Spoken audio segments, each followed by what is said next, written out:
नमस्कार, स्वागत है आपका। आप देख रहे हैं आज तक, आपके साथ हूं मैं नेहा बाथम। रूस और यूक्रेन के बीच जंग का आज 33वां दिन है। इस्तांबुल में आज दोनों देश के प्रतिनिधियों के बीच बैठक होने वाली है और बैठक में कोई फॉर्मूला निकल पाएगा या नहीं, ये देर शाम तक पता चलेगा। लेकिन इस बीच रूसी राष्ट्रपति व्लादिमीर पुतिन ने एक बड़े प्लान का खुलासा किया है। यूक्रेन के सैन्य खुफिया विभाग के प्रमुख ने अंदेशा जताया कि पुतिन उत्तर और दक्षिण कोरिया की तरह यूक्रेन के 2 हिस्से कर सकते हैं। यूक्रेन को कोरिया बनाएंगे पुतिन।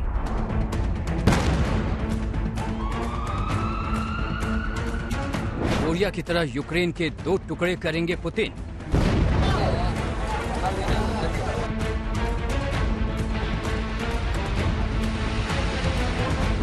क्या पूरब और पश्चिम में बढ़ जाएगा यूक्रेन?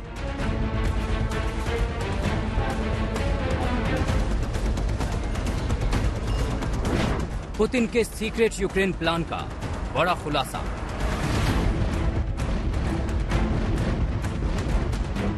जंग के 32वें दिन बीत चुके हैं। आज 33वां दिन है। अभी भी कीव पर रूस का कब्जा नहीं हुआ है। ऐसा नहीं है कि यूक्रेन से कई गुना ताकतवर रूस चाह ले तो कीव में उसका घुसना नामुमकिन नहीं है। फिर बड़ा सवाल ये उठ रहा है कि आखिर जंग को लंबा खींचने के पीछे रूस की नीयत क्या है। यूक्रेन के सैन्य खुफिया प्रमुख किरिलो बुडानोव के दावे ने रूसी रणनीति से पर्दा उठाने का काम किया है। बुडानोव के मुताबिक रूस की असली मंशा यूक्रेन को 2 टुकड़ों में बांटने की है।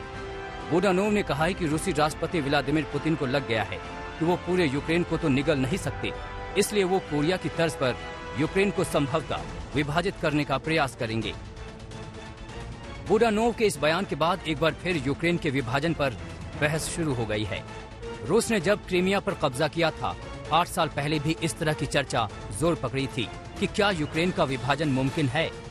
अगर पुतिन वास्तव में यूक्रेन को उत्तर और दक्षिण कोरिया की तरफ बांट देना चाहते हैं तो बड़ा सवाल ये है कि ये किस तरह का विभाजन होगा। यूक्रेन का कौन सा ओब्लास्ट किधर जाएगा, फिलहाल ये अनुमान लगाना मुश्किल है। लेकिन नस्ल, भाषा और विरासत के आधार पर माना जा रहा है कि ये विभाजन पूरब और पश्चिम यूक्रेन के बीच हो सकता है।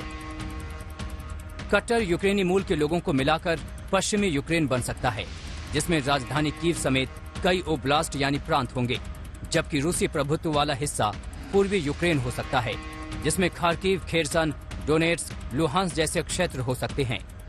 बहरहाल ये अभी सिर्फ एक ख्याली पुलाव की तरह है, क्योंकि जंग के 33वें दिन भी अभी पुतिन यूक्रेन की किस्मत का फैसला लेने की स्थिति में नहीं है। उनके सामने यूक्रेनी राष्ट्रपति ज़ेलेंस्की डटे हुए हैं और उन्हें अमेरिका समेत पश्चिमी देशों का समर्थन भी हासिल है। किरिलो बुडानोव ने रूसी रणनीति को लेकर कुछ और भी आशंकाएं जाहिर की हैं। बुडानोव के मुताबिक रूस अपने कब्जे वाले क्षेत्र को एक अर्ध राज्य संरचना में तब्दील करने का प्रयास कर सकता है। बाद में इसे वो आजाद यूक्रेन के खिलाफ खड़ा कर सकता है। हालांकि बुडानोव का कहना है कि अगर रूस ने ऐसा करने की गलती की तो यूक्रेन का प्रतिरोध गोरिल्ला युद्ध में विकसित होगा और रूस के प्रयासों को पटरी से उतार देगा। पिछले 32 दिनों में यूक्रेनी जनता ने दिखा दिया है कि वो किस हद तक रूसी सेना का प्रतिरोध कर सकते हैं। शहर से शहर ऐसी तस्वीरें आ चुकी हैं जब यूक्रेन के लोग रूसी टैंक के सामने खड़े हो गए और रूसी सेना को पीछे हटने पर मजबूर कर गए। हालांकि ज़ेलेंस्की खुद मान चुके हैं कि यूक्रेन से रूस को पूरी तरह हटाना मुश्किल है। Найбільше людей на землі, що всі зрозуміли, хто і чому, просто побоявся запобігти цій трагедії. Просто побоявся ухвалити рішення життєво важливе. Звичайно, ми вже захопили певну кількість російських танків, які військове командування цієї держави не втомлюється посилати, щоб ми їх тут спалювали. सवाल उठता है कि रूस के हाथ 32 दिनों में क्या लगा। इसका कोई पुख्ता आंकड़ा नहीं है। कीव के 2 या 3 शहरों पर उसका आंशिक तौर पर कब्जा जरूर हुआ है, लेकिन ये लड़ाई अभी भी निर्णायक मोड़ तक नहीं पहुंच पाई है।